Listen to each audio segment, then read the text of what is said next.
To use the air conditioner and 240 volt heater, we make sure that we're plugged into 240 volt power. Won't work if you're off grid unless you're using the generator. So we turn the master button on and it's ready. So just on the other side of the TV is the remote control.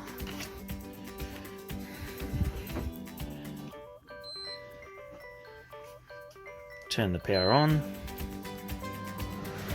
you can select your mode: heating, dehumidifying, fan only, or air conditioning, and set your temperature like any other air conditioner.